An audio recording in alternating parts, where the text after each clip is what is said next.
Today, we're going to do one more example of congruent triangles, and we're going to focus on this acronym CPCTC, which stands for corresponding parts of congruent triangles are congruent.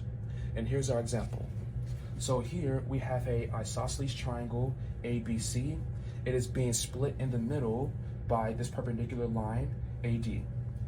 Now, as we know about isosceles triangles, these two lengths here, AB and AC, are congruent.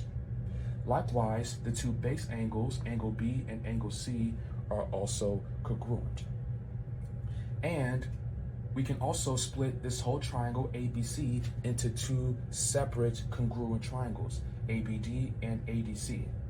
Now, which are the corresponding sides and angles? Well, as we've already uncovered, AB corresponds to AC, which are congruent. Angle B corresponds to angle C, which are congruent.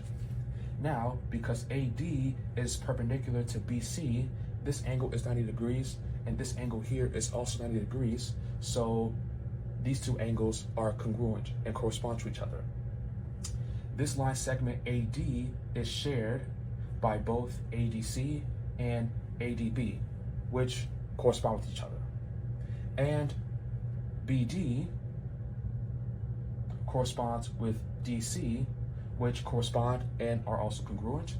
And lastly, since line segment AD bisects angle A, these two angles here are also congruent and correspond to each other. If you found this video helpful, please give this a like and also follow my channel for more math tips, tricks, and strategies.